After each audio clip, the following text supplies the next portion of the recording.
Hey, welcome on in, guys. Tobin here with you, and thanks for checking out the channel. Hope you're all doing well out there. If you could subscribe, that'd be great, and appreciate you stopping by. So, your Miami Heat, they'll be back in action tonight at the Kaseya Center down yonder. I'm going to be boots on the ground for that one, see if the Miami Heat can snap out of this funk.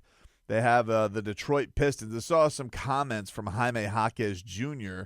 where he had said that he believes this is bringing the team closer together.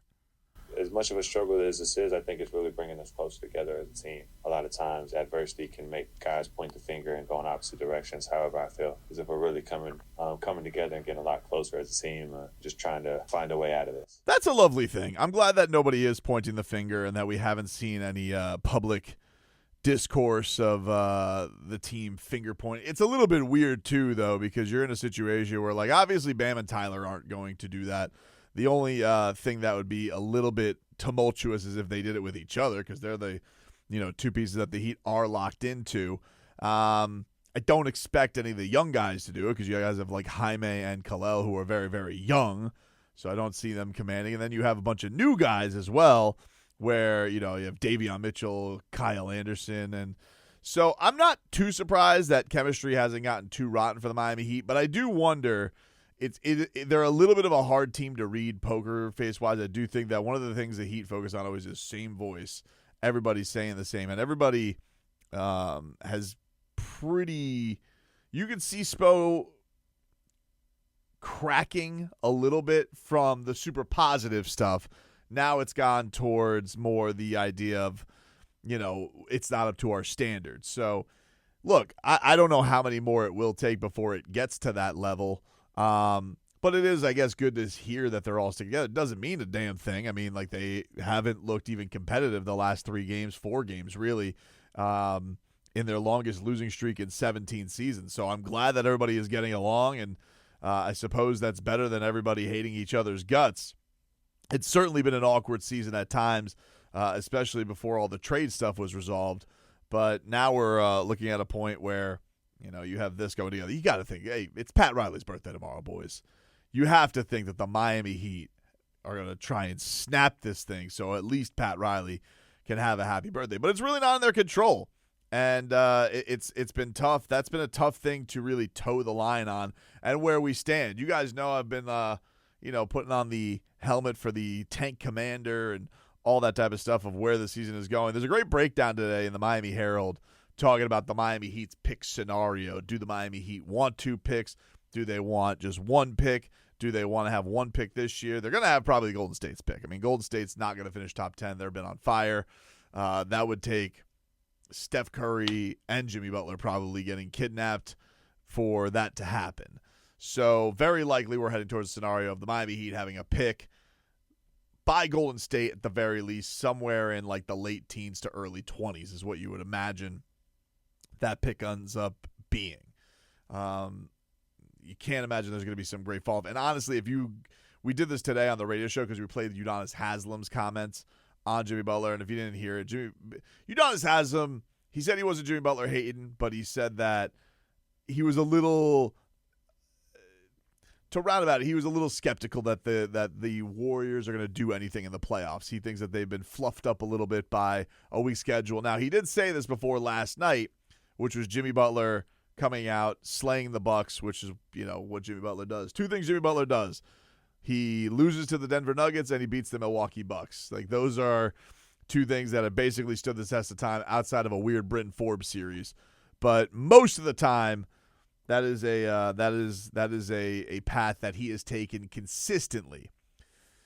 But he doesn't really believe that this Warriors team can do anything. I don't know. I don't rule out Jimmy Butler in any of this stuff. But I understand Udonis Haslem has got to be having a little petty in his heart.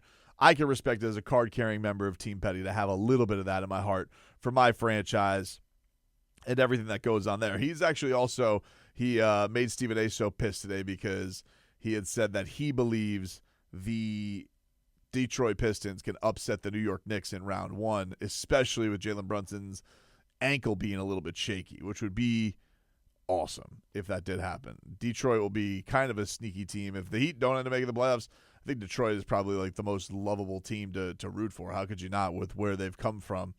And we've talked enough about the competitive nature of those games with Miami. But anyway, getting back to the Heat task at hand. So right now they have a pick that's basically going to be in like 18 to 20 whatever for this year. They have their other pick, which is still technically their pick, but it's lottery protected. So if the Heat make the playoffs, that means that they won't be in the lottery, and OKC will get the pick this year. So the damage to that could be OKC gets the 15th, 16th pick, something like that. If the Miami Heat keep their pick this year, which is don't make the playoffs, which, look, guys, I'm a little skeptical that they can get out of this play-in. And I think a lot of the fan base is too. They've shown such a lack of consistency unless we see something that completely shifts. And I know that Andrew Wiggins had said that he thinks once that first win happens that a row of them can string off, that the Heat just got to get this off their back. Maybe he's right, but for right now, it just feels so far away, impossible to comprehend the Miami Heat getting this together because, look, as much as the streak has been awful, more double-digit blown leads than anybody, worst fourth-quarter team in the league, and on top of it, you're in a losing streak that you haven't seen in nearly 20 years. What if that gives you confidence they're heading towards the playoff? Now, the downside to this for Miami is then their pick goes to OKC next year. It becomes unprotected. And then there would be a domino effect because their pick to Charlotte, which they owe disastrously, to the Hornets would then be 2 years from now would be owed, and that would be unprotected. Now, this is the positive of it. The Miami Heat could enter the lottery. Hell, they could even fall into the top 8. They could see their rating spike up. They could go and be in a spot where they're getting, 20-something% to maybe get the top pick, and maybe they end up with Cooper Flagg or any of these dudes in the top 5. I've not done a lot of scouting on the college ranks. I'm not that point yet. I'm not there yet where I'm going to start tomorrow March Madness, but I am not at that point. I know a lot of Heat fans are. I am not there. If the Canes aren't in it, I'm not the biggest college basketball fan in the world. I did a lot of my deep dive last year. You guys saw it on this channel. We ended up doing one on Khalil Ware, and he ended up being the pick. So I'll get to that point. I'm just not there yet.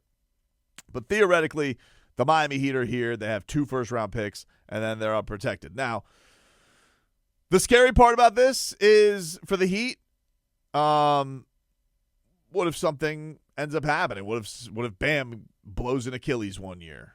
I hope that doesn't happen. What if Tyler Hero ends up getting hurt? Whatever. And they're in a situation. And actually, Anthony quotes Bobby Marks here, who kind of foretells what could be a disaster for Miami. And he says, if they're New Orleans of this year or Memphis of last year, then it's a disaster. He says, there are risks in everything, unprotected picks. There's a huge risk there, but it is what it is. It's out of your control now. The fortunate thing is that they're in the Eastern Conference. If they're in the West, I would say the Heat should be prepared for next year, that they're really losing a really good pick. The East keeps you around.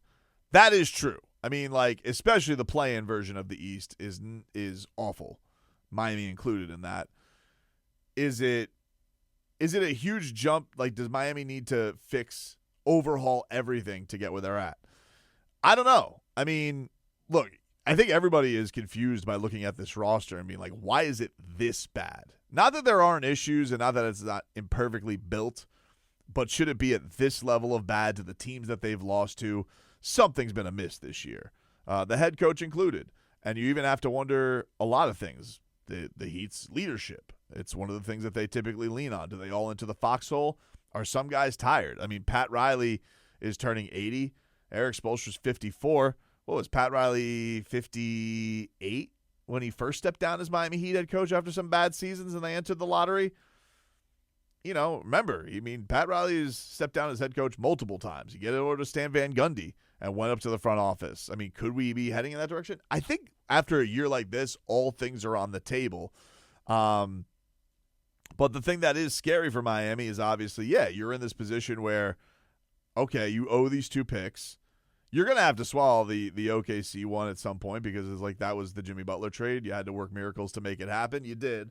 It's the Hornets one that's going to let you sting. And honestly, that's 2 years from now anyway. You would hope this organization that doesn't put many seasons like this together, that things would be better by that point.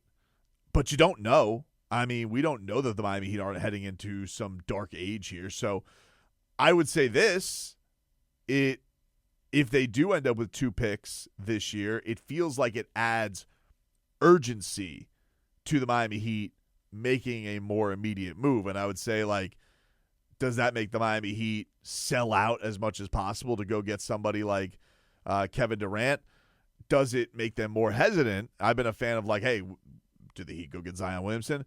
To Bobby's point, like, owing 2 unprotected picks and having Zion Williamson on your team would make the hair stand up on the back of Mickey Harrison's neck a little bit. He'd be like, ew.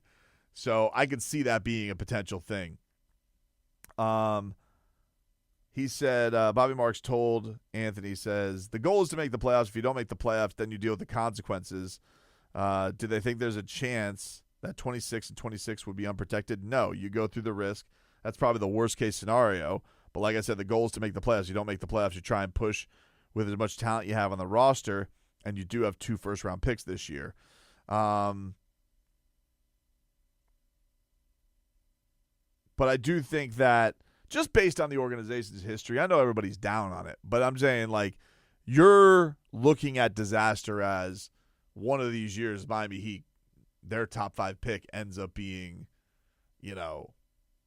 a stud next year or the 2 years after in 26 and 28, and the Hornets end up with that person. That is obviously the death knell. That's the terrible scenario that they're in.